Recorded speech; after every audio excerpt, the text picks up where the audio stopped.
So welcome and good evening. My name is Corinne DeBray and I'm the Managing Director at the Foster. Tonight, our guest artist explorer is a local artist, Linda Gass, who will be sharing with us her love of water. Linda is a Bay Area artist who graduated from Stanford with a master's in computer science.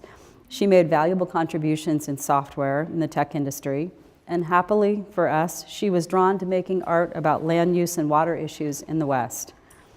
Her journey has led her to mountain trails, lakes, and watersheds in the Sierras in the American West, to the local Baylands. Her knowledge of wild places is based on direct observation, and having backpacked and camped and hiked for at least thousands of miles, which she'll talk about, she really has experiential knowledge of place. It's been my pleasure to engage in a few water-related field trips and personal research projects with Linda over the past several years. We share an interest in places where water and nature come together and how those places continue to be shaped by people.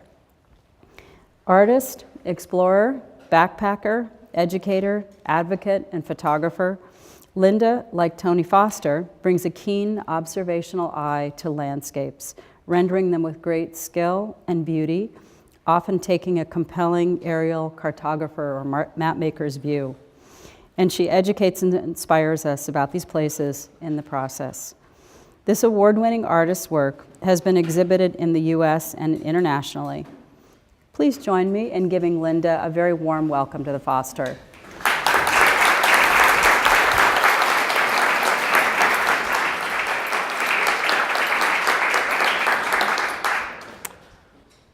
Thank you for that really nice introduction, Corinne. And I'm delighted and honored to be here as part of this speaker series.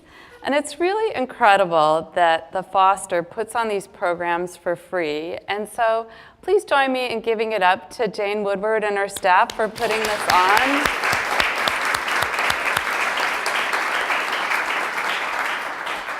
So for those of you, I saw that there are some people who have never been here before when Corinne asked for the show of hands. And for those of you not familiar with Tony Foster's work, I really encourage you to come back another time when you can spend several hours experiencing his work. If you're like me and you're fascinated by the beauty and wonder of our planet, I guarantee you will enjoy it. So I've given my talk a bit of a mysterious title, For the Love of Water, over 4,000 miles of walking and 20 miles of thread. And I promise I'll reveal the mysteries to you by the end. So first, a little background about me. Corinne gave you some. I'm both an environmental activist and an artist, and I combine the two to make artwork about water and land use issues in California and the American West. And my approach is to use beauty to encourage people to look at the really hard environmental issues that we face. Like Tony, I take journeys into the wilderness and I make art informed by those experiences. My artwork offers insights into a particular place, and it encourages viewers to slow down and really consider that place. I sometimes make my work in the field, such as the artwork that I'm seated with in this photograph. But unlike Tony, I make most of my artwork in the studio. I've been making art ever since I was old enough to hold a crayon. However, as a young adult, I took a long detour away from making art and eventually returned to it 20 years ago. So this is a photo of me at age 7 doing some plein air painting in our backyard with my younger sister. And this is in the 60s, so I've got my clear plastic apron, and I want you to really note like the orange juice concentrate cans for cleaning my brushes. Yeah. I have a lifelong love of working with fabric, which was taught to me by my paternal grandmother, and I inherited her sewing box, which is down here in the lower right corner. She lived in Europe, and she would visit us every summer for 6 weeks, and when I was young, she taught me how to embroider and sew by hand. So that's where it all began. So here comes the part about that detour I took away from art. I'm the daughter of immigrant parents, and I was fortunate that they saved money for my college education. However, when I announced that I wanted to major in art, they told me that as long as they paid for my education, I was going to get a degree that I could earn a living with. So I also happen to be good at math, and I ended up graduating from Stanford with a bachelor's in math and a master's in computer science. My activism goes back to my college days. I'm wearing this protest sash that says "Respect Human Rights," and it was part of this very well-organized protest at our graduation against the U.S. involvement in Nicaragua because President Reagan's Secretary of State, George Shultz, was our graduation speaker. I was determined to find a way to merge art and computer science in college, and I was lucky to land a summer internship at Xerox Palo Alto Research Center, which was also known as Xerox PARC. And back then, it was the ivory tower for computer science research. And for those of you unfamiliar with it, all you need to know is that the graphics you see today on your smartphones and your computers all started there. When I graduated college, I joined a small software company that was making software for the graphic arts.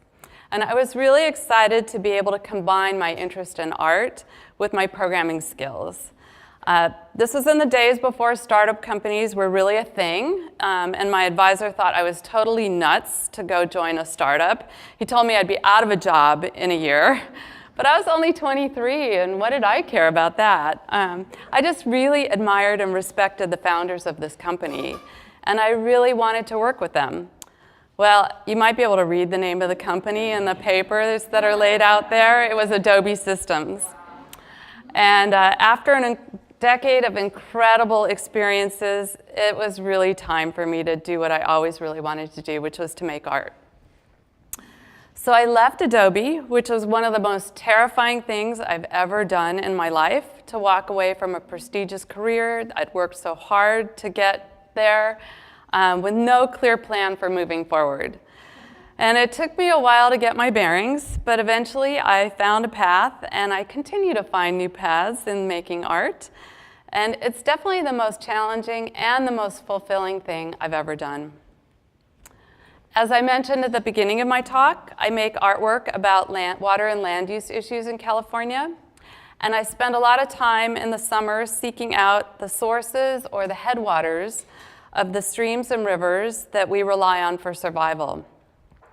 They're always located in the most beautiful places I've ever seen.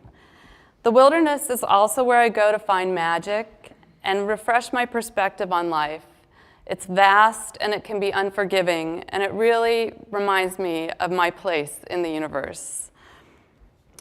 You can only reach these headwaters by foot, and it usually takes several days to get there, so I do a lot of backpacking with my life partner, Rob, who happens to be here with us tonight.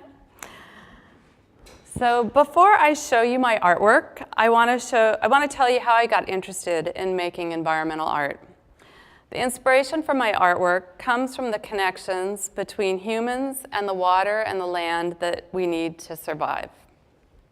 Although I have photographic evidence that I loved the rain and snow as a child, I'm not exactly sure how I got interested in water issues, but I think it had something to do with growing up in Los Angeles. My mom is from Luxembourg, a tiny European country where it rains a lot, and she tried to raise my sisters and me with the superstitions of her childhood. Every night, we had salad with dinner, and we were told that if we didn't finish the salad, it would rain the next day. Well, everyone in Los Angeles knows that it hardly ever rains, so we couldn't take her threat very seriously. But that planted this nagging question in my mind because I was surrounded by swimming pools, palm trees, lush lawns, golf courses that all needed a lot of water, and it never rained. So where did that water come from? Something did not make sense. And then one day I learned that Los Angeles is really a desert, and it imports lots of water from far away to make it look green. And I just haven't been able to let go of that since. So I feel like the topic picked me rather than the other way around, but it's up to me to get the word out. So it just naturally crept into my art. So I'm going to talk about my process now. My artwork begins with a concept, usually an environmental issue that affects our water resources and shows up as a visible mark on our landscape in some way. Once I've identified a concept, I do extensive research to learn more about the issue by doing site visits, reading scientific publications and reading about the history, talking to scientists, seeking out historical and present-day maps and photographs. And my research process helps me refine my choice of subject matter and also the composition for my artwork. So now let me show you how my artistic process unfolds with some specific artworks about something that's very near and dear to me, which is San Francisco Bay. So although we often take it for granted, the Bay is one of our local treasures. It's an estuary, which means it's a semi-enclosed body of water where fresh water from local streams and the delta mixes with salty water from the ocean. And you can see that most of the land surrounding the bay, it's gray, it's been paved, but it's still home to over 750 species of fish, animals, and birds. And I always like to provide a reference point, so that pink dot is the "you are here" dot tonight. So I first became interested in the Bay in the 1980s when I was traveling a lot for business, and I was just mesmerized by the mysterious view of the industrial salt ponds I would see from the airplane window.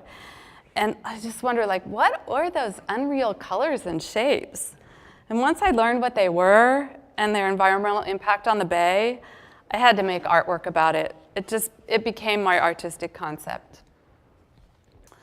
So a little bit of background here. I began researching and learned that California became a state before California became a state in 1850, the Bay was surrounded by large areas of wetlands, which are shown in bright green on this map. Back then, we didn't know how important these wetlands were for fish, wildlife, and even us humans. We've since learned that they filter toxic pollution, and they provide habitat for wildlife, and they also provide flood protection for us humans. Today, San Francisco Bay is 1/3 smaller than it once was. Over 90% of the original wetlands have been filled for development or turned into salt ponds. You can see how little of the bright green is left, and it's been replaced by purple for development, orange for salt ponds, and light green for agriculture. It could have been worse, though. In 1959, the Army Corps of Engineers proposed filling the Bay to nothing but a deep water ship channel by the year 2020, so all that brown would have been fill. But luckily, this plan was stopped in 1965 by 3 women from Berkeley who nicknamed themselves the Tea Lady, because their ideas to preserve the Bay developed when they met for tea in the afternoons. So Catherine Kerr, Sylvia McLaughlin, and Esther Gulick, they went on to form 2 important organizations, the nonprofit Save the Bay and the government agency, the San Francisco Bay Conservation and Development Commission. Okay, back to how things looked in 1998, because I want to show you in the next slide that help is on the way. So watch this lower right corner of the map here. See that? Okay, so that red color on the map shows 25 square miles of developed areas in the Bay that were set aside in 2002 to be restored to wetlands. So I'm best known for my textile work, which I call stitch paintings. So I'm going to show you a series of artworks I made about wetlands in the Bay. This is a bird's eye view of those mesmerizing industrial salt ponds. These happen to be near Redwood City. And levees were built around wetlands to make table salt, effectively killing the wetlands that were there. So this artwork is called Puzzle of Salt. And although it's great news that some of the wetlands in the Bay are being restored, it's really a complex task. And it might take more than 50 years to accomplish because there's technical, environmental, financial, and political problems standing in the way. So the landscape of the salt ponds remind me of jigsaw puzzle pieces, and in turn, those shapes remind me of the puzzle that we need to solve in order to restore them. This artwork is related to Puzzle of Salt. It's the same landscape in Redwood City, and it's called Wetlands Dream. And it's an imagined landscape of what this same area could look like when it's fully restored back to wetlands. But although it's an imagined landscape, I didn't totally make it up. I researched historical photographs of that area to understand what the wetlands looked like before the salt ponds were built. So you can see the salt pond landscape on the right from a 1974 aerial photograph. And then what that same area looked like before the salt ponds were created, and that told me what the wetlands and all their channels looked like. But it was a black and white photograph, so I wanted to understand, well, what do the natural colors of a wetland look like?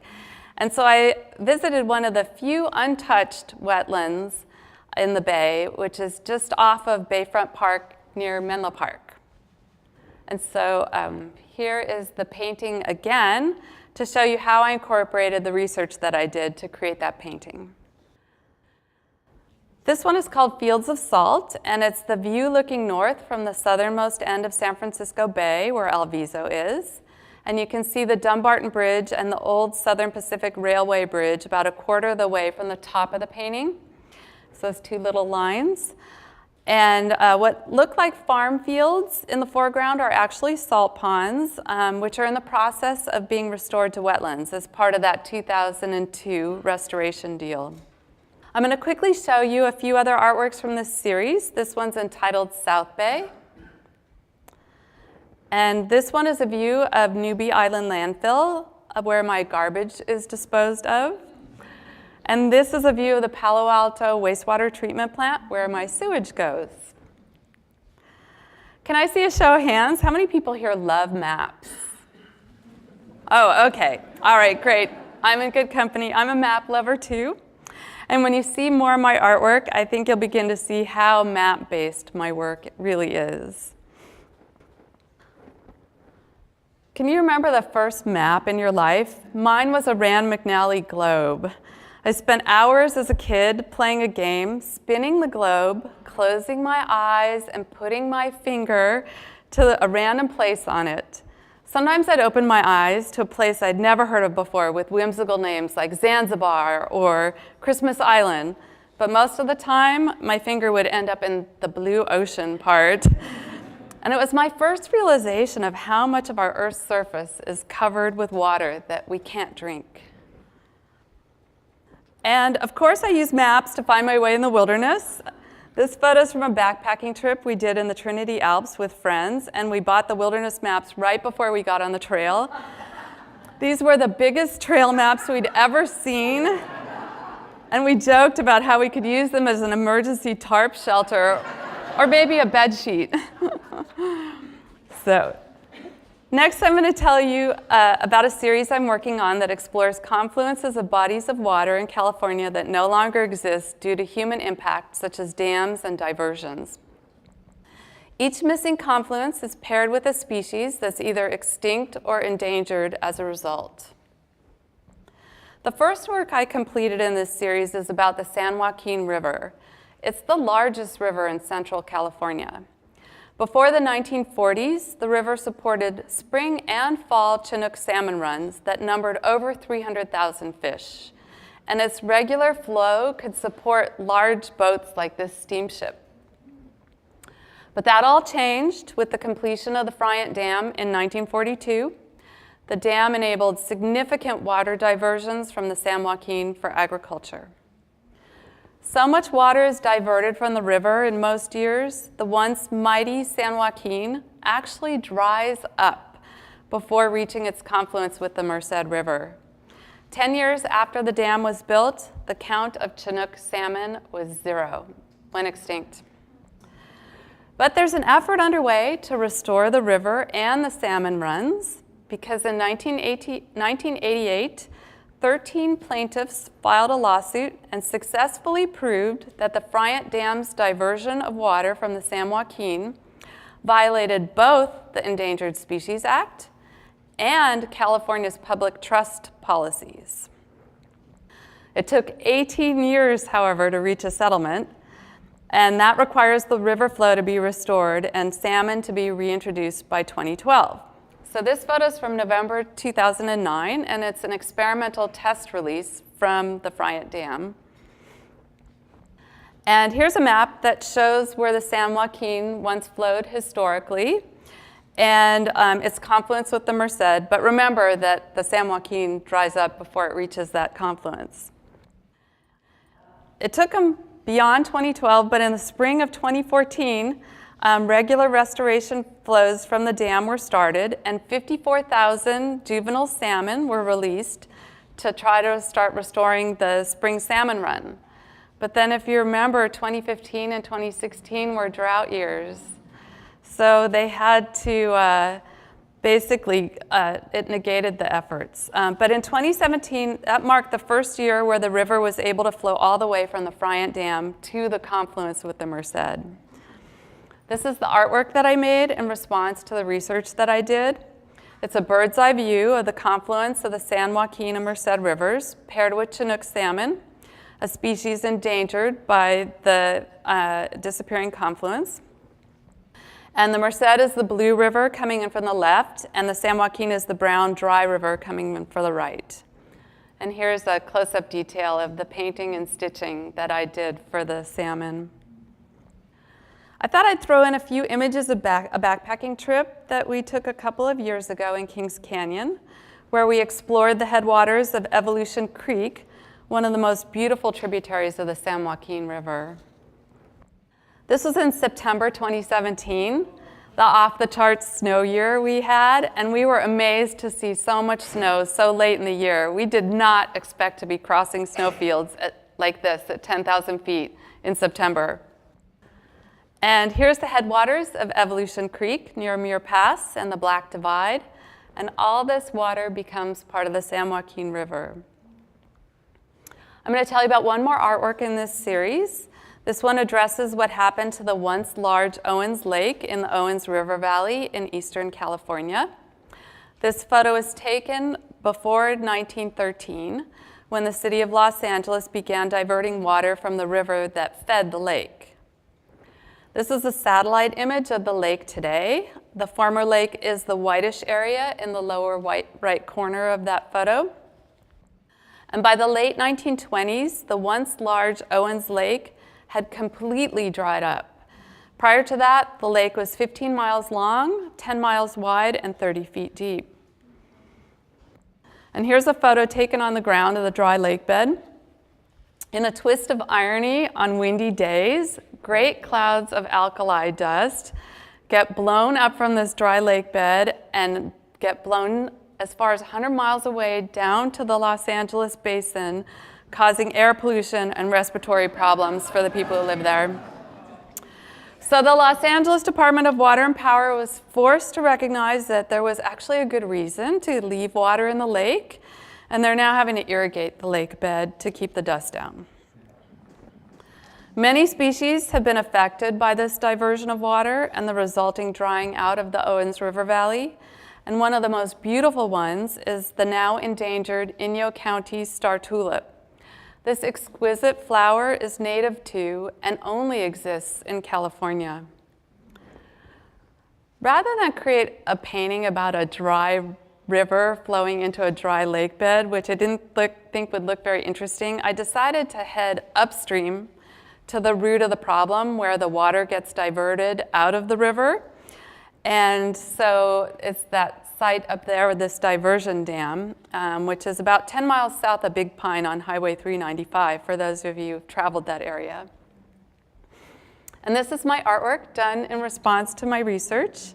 It's a bird's eye view of the diversion site on the Owens River, paired with the Inyo County star tulip, the species endangered by this diversion. And here's a close-up image of the painting and stitching of the endangered wildflower. So when people see my stitch paintings for the first time, they usually ask me two questions. How did you make that? And then, how long did it take you to make that? So the latter question's really easy to answer. It takes me a really long time. And how I make this involves several steps, and I'm going to give you the Reader's Digest version here. So here's my current studio in San Jose at the Alameda Artworks, where I make my textile artwork. My dyes and resists are stored against the back wall on the shelves. My sewing machine's in the foreground, and the table where I do my painting is behind it. I paint my landscapes on silk, so I begin by stretching a piece of white silk in a wooden frame. I make a drawing of the landscape that I'm going to paint, and then I trace it onto the stretched silk using a special pencil that stays on the silk long enough for me to make my painting, but it eventually washes out. I use liquid transparent silk dyes and mix all my colors from the primary cyan, magenta, and yellow. And then I use black to make darker shades, and I just dilute it with more water for lighter shades. This is a dye mixing chart I made from those primary colors and the black. And this way, when I want to mix a color, the chart helps me figure out the proportions of the primary colors that I need to use. Silk painting is really similar to watercolor painting. You paint the light colors first and the dark colors last. Because the dyes are transparent, just like watercolors are transparent, it's not possible to put a lighter color on top of a darker one. So like Tony, I have to plan how I'm going to apply my colors to my paintings. I mix my colors drop by drop using eyedroppers. So when I put a drop of blue into this yellow dye, I get green. Yeah, back to second grade color mixing. Okay, these are my brushes. Most are just regular watercolor brushes, but I do have in the lower right corner some special Japanese brushes that I use for blending colors into a smooth gradation. The silk dyes will bleed into the fabric, just like similar to what happens if you touch an ink pen to a shirt. It's just gonna start making a spot that spreads and spreads and spreads. So I use a resist to create boundaries for the dyes. And the resist is similar in consistency to white glue, and I apply it from a squeeze bottle with a really fine tip. And when it dries, it acts as a barrier to contain the dye. I apply the dyes with watercolor brushes. I build up multiple layers of dye and resist to create my final painting. And you can see how the resist is acting like a barrier to contain the dyes. And it only occurred to me recently that I'm using the resist to build levees and dams to contain the dyes, just like the levees and dams that my work's bringing attention to. So when I'm done with the painting, I create a sandwich with my silk painting on top, and then a layer of fluffy material called batting, and then another piece of silk on the bottom. And then I stitch it on my sewing machine using colored embroidery thread to create a highly textured sculptural landscape. I use the capability that exists on all sewing machines called the free motion embroidery or darning feature, where I guide the fabric under the needle instead of letting the machine guide the fabric. And this video is being played in real time. I did not use slow-mo.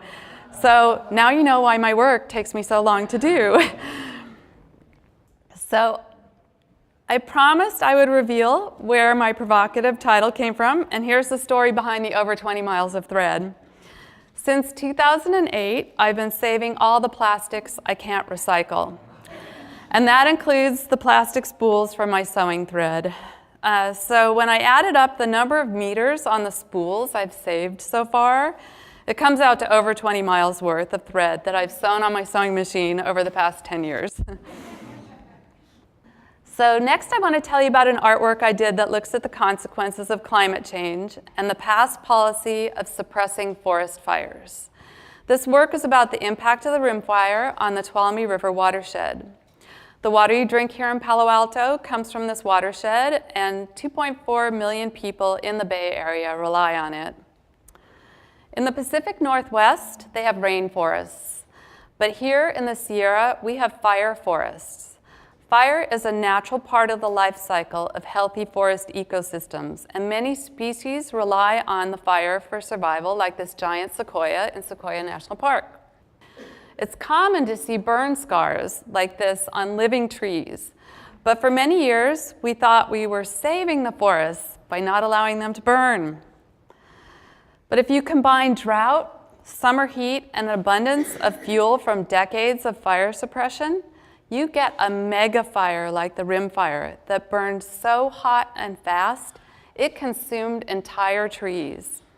The fire was started by a hunter's illegal campfire near the Rim of the World Vista Point on August 17th, 2013, during the hottest part of the summer and 2 years into a significant drought. This photograph was taken on August 22nd, 5 days after the Rim Fire began. I was on a bus to Yosemite Valley to begin a section hike of the John Muir Trail, and it was the first time I'd ever seen a pyrocumulus cloud. These clouds are formed by the intense heating of air by a very, very hot wildfire. As the hot air rises, it cools and condenses the moisture in the air into the cloud formation. But pyrocumulus clouds look distinctly different from cumulus clouds. I don't know if you can see, but to me it looked like a cancerous cauliflower. It's not puffy and it's nice, and it also has a grayish tinge. So this map shows how quickly the fire grew. It expanded to nearly 400 square miles in just over 7 days. And it took more than 2 months to fully contain it. And it's still the largest recorded wildfire in the Sierra. This map shows how much vegetation was burned within the Rim Fire boundary. Red represents the most severely burned areas and accounts for almost 40% of the total area. And many of the red areas are directly adjacent to the Tuolumne River and its tributaries. This is what a severely burned area looked like 2 months after the fire started. You can see there's nothing green left. And this shaded map shows the area of the entire Tuolumne River watershed. And the Rim Fire is outlined in red, and you can see that 96% of the fire was in the watershed of the Tuolumne River. And there's long-term impacts from this fire. Water quality's been affected by ash, fire retardant, and soil erosion. And some of the severely burned areas may never recover to forests, which will change the watershed forever. For the artwork, I used the language of maps to show how much of the watershed was severely burned. So this is a close-up of the overall drawing for the artwork. I created an enlarged transparent version of that vegetation burn severity map, and I laid it on top of the 7.5-minute topo maps for that region. And I traced the topographic lines only in the red severely burned areas. And I did that under the rationale that now that the vegetation is completely burned and gone, if you were looking at it from above, you could see the topography of the landscape. Okay. I then transferred my drawings onto black silk, and I stitched them on the sewing machine using blue thread for the Tuolumne River and its tributaries and light gray thread for the topographic lines.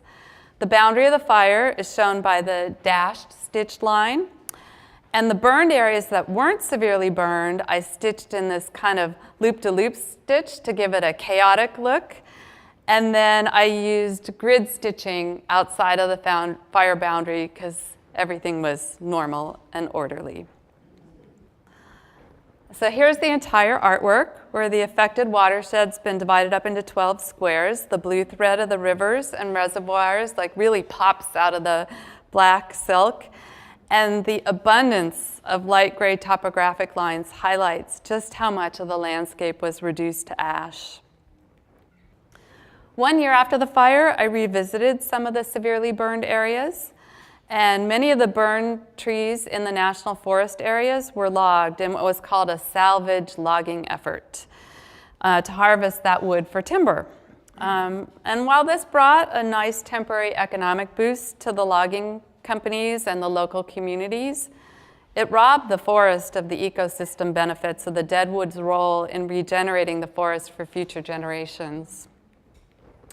But I was encouraged to see a variety of new saplings growing up from the charred landscape. And I also stumbled upon this random piece of art in the logged forest. I have no idea who made it, and I'd love to know what the significance of the kind of chairback that they used was, but it was a real surprise and delight to see. Large fires are now the new normal in California, and over the past 3 summers, our backpacking trips have been severely impacted by them. This photo was taken last July while hiking a 160-mile section of the Pacific Crest Trail. We saw smoke and an ominous pyrocumulus cloud from our campsite. And this was what the air looked like a few days later as we neared Lassen National Park, the endpoint of our hike. And we were inundated with smoke from the car fire near Redding, and the air was seriously unhealthy to breathe. We didn't have masks with us, so we soaked our bandanas with water and put them over our nose and mouth to try to reduce the smoke we were inhaling. From now on, I'm going to carry an N95 respirator mask in my backpacking first aid kit. In addition to my stitch paintings, I also create art installations in the landscape where the installations are site-specific. This is also known as land art, and I want to share with you a series of installations I did using textiles in the landscape. One of my installations is about the streams feeding Mono Lake, one of the oldest lakes in North America, believed to be over 700,000 years old. During the past 50 years, it's been at the center of a debate over whether the wilderness is a preserve for nature or a resource for humans. Court battles over the lake have challenged and actually changed the interpretation of California's water laws. The lake plays a vital ecosystem role. It's an important stopover for migratory birds on the Pacific Flyway, and it's the ancestral breeding ground for the California gull. In 1941, the city of Los Angeles began diverting water from the lake. By 1982, the water level had dropped by 45 feet. The lake lost half of its volume and doubled in salinity. In 1994, after a decade of litigation, the State Water Board ordered that some of the water that's diverted to Los Angeles be allowed to flow back to the lake instead. As a result, the lake has risen by 10 feet to the level it's at today. And this is just another way to look at how much water's been lost in terms of outlines in this satellite image. Diverting less water forced the city of Los Angeles to start conserving water. So they installed over 1 million low-flow toilets, and they used recycled water for landscape irrigation. And it just goes to show you conserving water really can make a huge difference. So this is one of the creeks that flows to Mono Lake, rushing with winter snowmelt. And these are two of the many diversion gates operated by the city of Los Angeles. The simple opening of one gate and closing of the other diverts water destined for Mono Lake into the aqueduct for Los Angeles instead. It was really tempting to mess with these gates when I was there, but I swear I did not touch them. So this was actually the first land art installation I ever made. I chose to work in colored nylon tulle, a sheer fine mesh that becomes more opaque as it's bunched together. And my goal was to use the water-like nature of the fabric to recreate waterways that no longer exist. And this is another view of it. I've entitled it Rivulet at Parker Creek, and it's constructed on a dry glacial moraine, and it represents two kinds of water that are no longer there: the ancient glacial melt from the last ice age, and the water diverted from Mono Lake to Los Angeles. This is just south of Mono Lake. It's the now dry Owens River Gorge, that same Owens River that dries up before reaching Mono Lake. And this gorge was formed over thousands of years from the river cutting through the rock. And this is a section of the Owens pipeline carrying water diverted from the Owens River to Los Angeles. And here's a photo of it with a person behind it for scale, just to show you how huge it is. And if you walk up right next to it, you can feel and hear the massive amount of water moving through it. So this is another land art installation I did called Water Entrapment at the Owens River Gorge, where I recreated a waterway from the nylon tulle in an area of the gorge. And here's another view of it. I built it in an eroded channel in the rock to represent the water that used to flow in the Owens River and is now diverted to Los Angeles through the pipeline instead. And I want to make sure to tell you that all these installations were temporary. I didn't leave these fabric pieces out there. So I created them, I photographed them, and I took them down all in about 1 to 2 hours time. So I did another series of textile land art installations in the Central Great Basin of Nevada. This is Pyramid Lake, one of the largest remnants of the enormous ancient Lake Lahontan.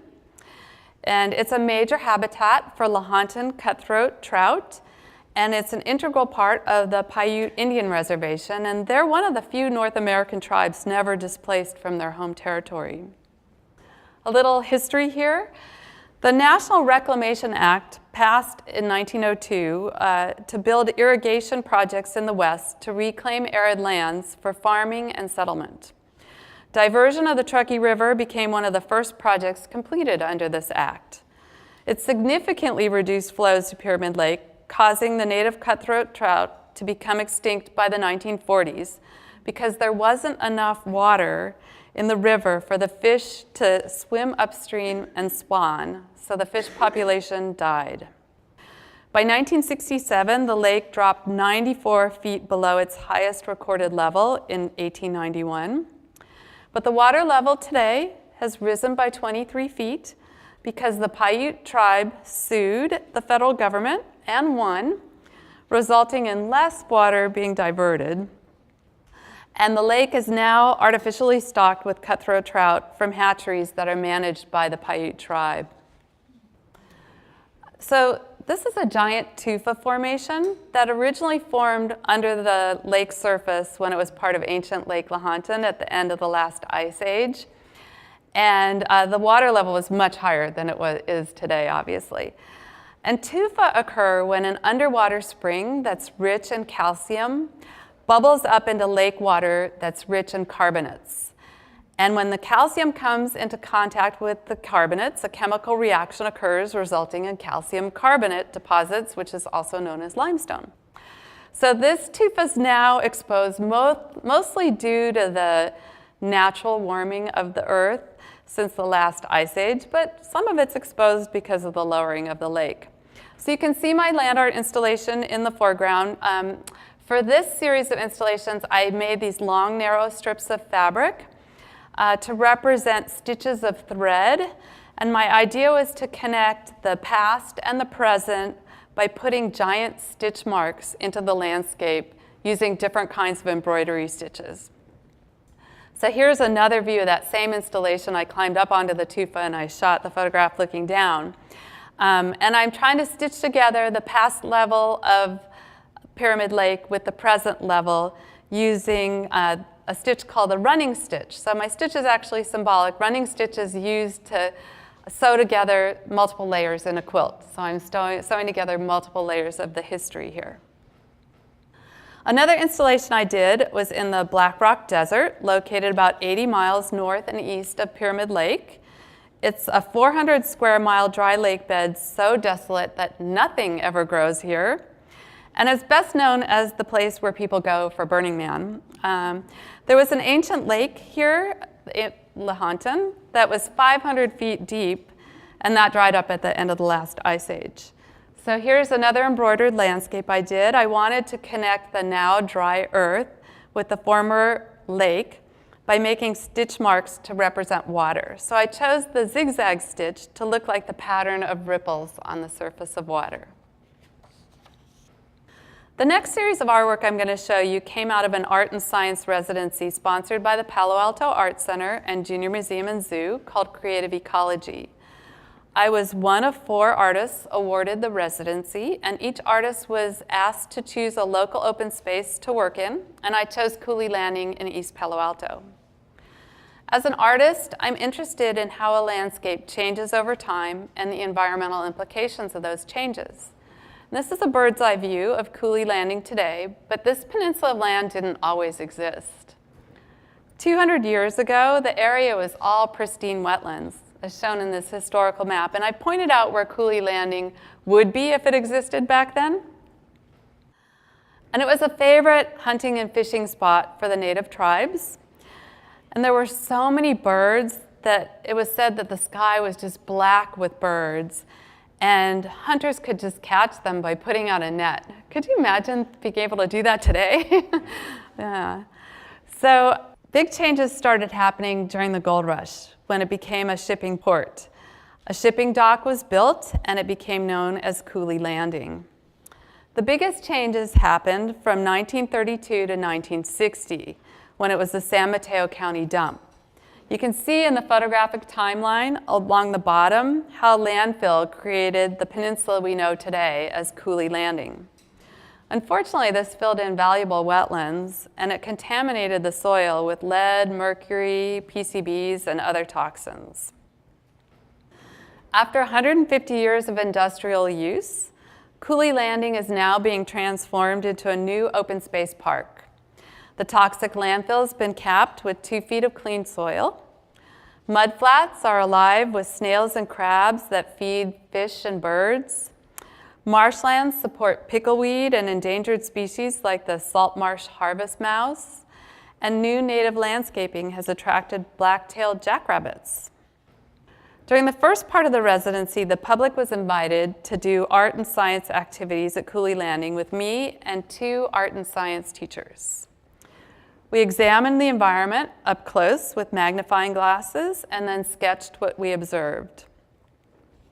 We examined mud and water samples under the microscope, and I was really impressed with how much life we could find. So this was the artwork I did in response to these discoveries. You can see the Cooley Landing Peninsula along the top of the painting. And I found it really heartening that even though there had once been a toxic landfill at this site, there was so much life in the water. So the circle on the lower right is the view through the microscope to what lives in the water and mud surrounding Cooley Landing. I also did a community engaged land art installation during the residency that began as a temporary artwork and has turned into a living public art installation. So for this project, I went way outside of my comfort zone. I usually create artwork in solitude, but this time I invited the public to work with me on creating an art installation to mark the former shoreline of Cooley Landing. So since Cooley Landing was a landfill site on the bay, it's part of that story of vanishing wetlands around the bay, the same story that I explored in that series about the wetlands around San Francisco Bay. And somewhere on that artificial peninsula land is the former shoreline of the bay. So I needed to figure out where the former shoreline was. So in doing my research, I came across the work of the San Francisco Estuary Institute, and they had already figured out the former shoreline using this United States Coastal Survey map from 1857. So you can see the extensive wetlands as well as the shipping pier that was the original Cooley Landing. And by placing this map over a recent Google Earth satellite image, I could locate the former shoreline relative to present-day features. So I've zoomed in closer now to show you more details. I've marked the proposed placement of the installation in the map in blue, and I avoided areas that were off limits to the public. So the blue mark is where the community would help me install a dense line of blue plastic survey whiskers. And survey whiskers are normally used to mark survey and construction sites. And I used reference points in the landscape itself to figure out where it would go. So like there's the picnic area, there's walkways, there's a fence line, there's the parking lot with the stripes in the parking lot, there's trees. So on the day of the installation, I marked the former shoreline with landscape stakes and orange flagging tape. And then people from the community helped me hammer in the blue survey whiskers along this line using 5-inch nails. So this is an excerpt of a documentary video made by my friend Herb Moore. And we had all ages participating. So this little guy, he was 3 years old. We had people up to 80 years old. And there I am marking out where the approximate shoreline should be using the orange flagging tape. And people would stake out their area where they were going to work and bring in survey whiskers. We had families, kids and parents, and we also worked with a summer camp. That was a city councilman from East Palo Alto. He showed up in his suit. And this is an organization, wonderful organization, Girls to Women, that we worked with. And here's a view of part of the final temporary installation. It's over 400 feet long, and it's made of 2,000 plastic survey whiskers. And some of you might be wondering why I use plastic, such an environmentally questionable material, to make this. Well, I chose it very much on purpose. The survey whiskers have a lot of benefits, actually. So they're durable for a temporary installation. They don't present a tripping hazard. They just flop right over. I could get this really pretty bright blue color, which suggests water. It's super easy to install, as you saw, and it's also easy to remove. And I do plan to reuse them for other projects. But people love the installation so much they wanted it to stay. But as an environmentalist, I could not leave the plastic out there. It was fine for temporary, but not for permanent. So I needed to find a new material, and I thought it would be really cool to use native plants to do this. So I consulted a local restoration nonprofit named Grassroots Ecology, and they came up with the perfect idea. They suggested a California native plant called juncus, and it's perfect on many levels. It kind of looks like the survey whiskers. It's tall, and it's got a bluish color to it. It stays green year-round. So in the summer, when all the grasses go green, it's still green. And in the spring, when the grasses are like that yellow spring green, it's blue-green. So it stands out no matter what time of year. And it's a native plant, so it's well suited to the climate at Cooley Landing. It's drought tolerant. So with that idea, the Living Shoreline project began. I partnered with Grassroots Ecology, and they received a grant from the local land agency, the Mid-Peninsula Regional Open Space District, to replace the plastic survey whiskers with juncus. And during the spring and fall of 2017, we worked with community volunteers to plant juncus along the line of blue survey whiskers. We also worked with groups of school children, like these adorable kindergartners, who, to my great surprise, were so extremely careful with the plants and so focused. We also worked with San Mateo County Department of Education to involve high school students from 6 local high schools. And we taught them about habitat restoration, climate change and sea level rise, as well as land art. And here's a photo of the baby juncus that we planted. Each one's marked by a blue flag. And we're temporarily leaving some of the survey whiskers in place until the juncus grow a little taller. We've named this installation the Living Shoreline Project because we're marking the former shoreline of the bay with living native plants. I like to think of it as a living map also. And I hope this installation inspires people to wonder, what would Cooley Landing be like today if the wetlands were still here?